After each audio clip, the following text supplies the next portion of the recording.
Welcome back to News Insight. Babangida's book has really been a topic of discussion, a journey in service. The one that makes me really not comfortable is the fact that people were even struggling to get into the venue. I mean, some that were not invited, they get crashed. And not only that, everybody stood up to clap. He done a lot of good things, but the bad things like eclipsed the good things he did. Don't forget too easily that we didn't even talk about structural adjustment program that put our economy in shambles. The former presidents were there.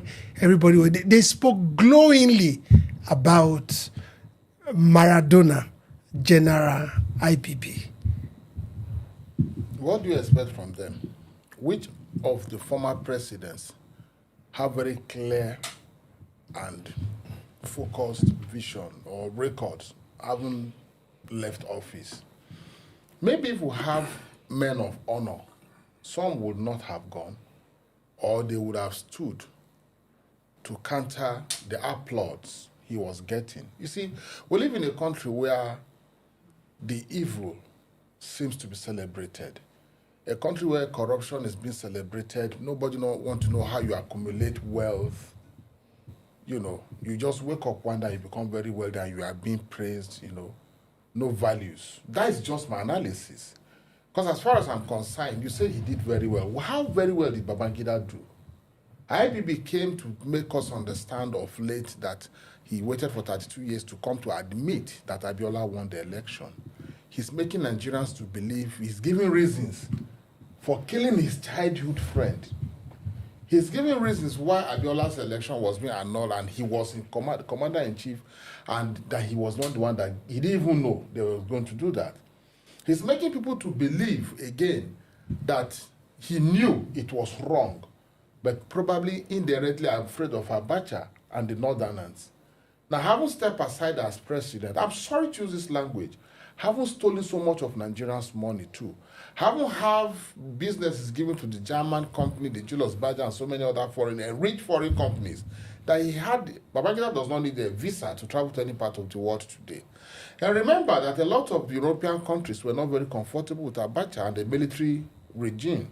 What if Babangida has taken his immediate family that he claimed to be afraid of their safety to any of these countries and decree or admit then, when it was still possible, that Abiola did won the election? What do you think would have happened? Is Abacha the real devil like that? Okay. So now he talked about he was all the way in Castina State trying to commiserate with the Yaradwas that they lost their birthright. That's when he heard that election has been cancelled. I mean, if I even told that to a child, would the child believe? Peter? That is so childish. Last week I was so emotional about this topic, and I want to put my emotion in check. But talking about IBB, to me, is talking about the evil that we see that is present, that is before us. Let me keep IBB aside. Let's talk about those that grace that occasion. Obasanjo was the biggest beneficiary of the whole setup. Because of that, he became a president. Because of that singular act. So he could have come there because he benefited from it. Chunumpo won an election to be a senator. You were denied the right, the opportunity to serve your people. You were there celebrating him. Some other Nigerians of notable reputation were there clapping. This is what I too. IBB used that opportunity, that forum, to raise money for his library. Nobody's talking about those that died. And he's trying to make an excuse. He's justifying his action. He's not repentant. He's justifying it. It's for the interest of the country. Listen, this country will not recover from what IBB did. Let me refresh your mind. Those that were alive then, that's what happened. This Igbo-Yoruba rivalry that took it to the zenith because of his cohort, like late Ihomo? Not Ihomo. This man from Imo State. ABN. ABN. Nzeribe. Ato. Yes. So he caused it to hit the zenith. People's businesses were destroyed in Lagos. And I don't blame those people. Because if IBB has not done what he did, that would have happened. That was a chain reaction to what he did.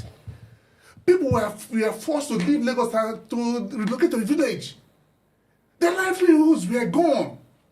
People die on the road trying to avoid these things. Nobody's talking about it. IBB has infantry to come and tell Nigerians that he wasn't in control. A military head of state, not aware that the election he conducted was being annoyed by someone else, and we're clapping.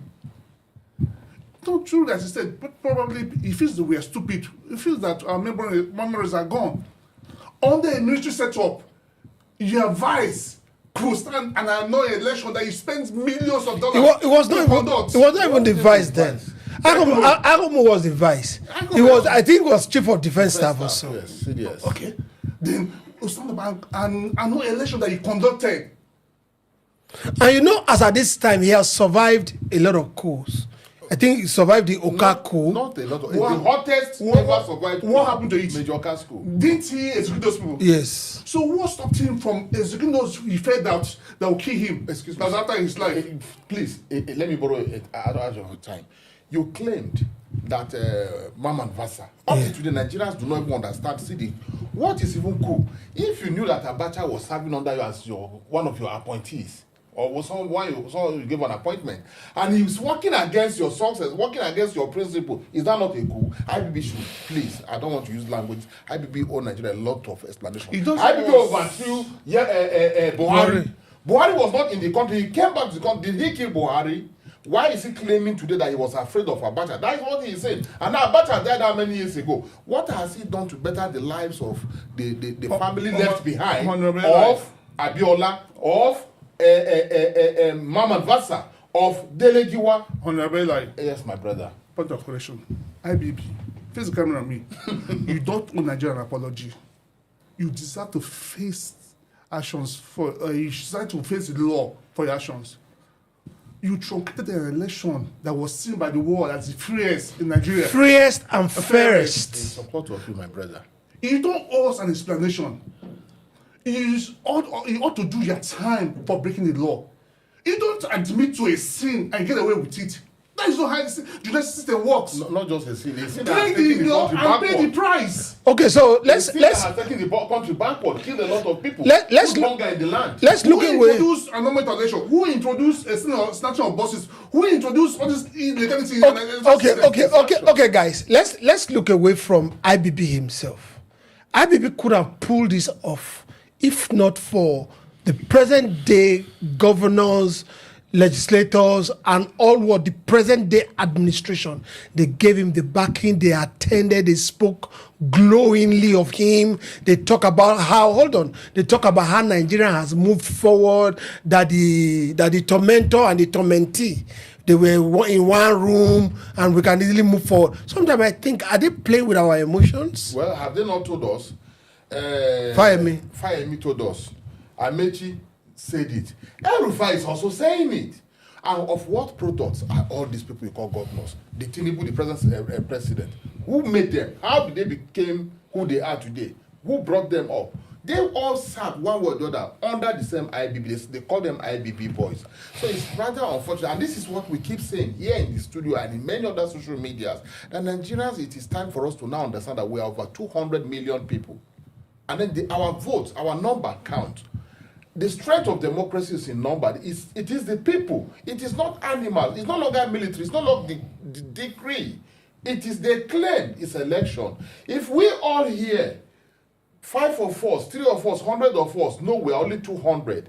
And we are very sure that 200 of us voted for one person to become president. And you wake up and say no, that you are expecting some other people to have voted for the next person that you are declaring. And we all wake up and say, okay, show us the people that vote. My brother, it is time we understand our strength in unity. We come together as Nigerians and put a stop to this. Because our system, they've tampered with so many things in our system that is making it possible for them to be toying with our future and our present and even our future to come. Okay, I there's something I normally think about. If option A4 worked perfectly during that June 12, 1993 election, why have we not adopted option A4 so that we would have put all these electoral malpractice, changing of results would have been a thing of the past? Why have we skipped that when we have an option to adopt option A4, Peter? So why would you skip it when you know that if you use it, it will expose you? It's not easy for you to rig. Why would you skip it? Why wouldn't they skip it when they had no plan for a free and fair election? Why would they skip it when they have already anointed you to be a president, just mere formality? Why won't they skip it? IBB had somebody in mind. I don't believe that he didn't want to transit power. I wouldn't want to believe that, because he wouldn't have spent that much for nothing. Probably the person he had in mind didn't win. So that option didn't favor them. And it was too clear. They couldn't have manipulated it. They couldn't twist it. Abiola won hands down. They could have manipulated it. So that's why they're not going to use, in this country, they're not going to use anything that will make their flaws open to everybody. See, they benefit from the chaos that we're in. They enjoy They from enjoy it. it. They get it. So that it will not look as if there's problem in the land. After how many years? We did election 2 years ago. It wasn't free and fair. It wasn't open to all. It didn't think it's a mistake. And right now, there's nothing to show that we want to. It didn't think it's a mistake. It's not a mistake. It's what they want. It's what they want. But if you let it flow, if you let it open, their choice can might not win. My brother, apart from that, do you agree with me that there's a person you could have in government today and everybody dead or alive will be called back to come and answer to certain things they did wrong? Well, we will not go past this. Nigeria is a state or a nation. Nigeria is definitely not a nation. Nigeria is a state. It's a state that keeps on evolving, and it looks as if those in the echelon of power keeps perpetuating themselves in power and never have what we call the spirit of patriotism. We'll be right back on News Insight.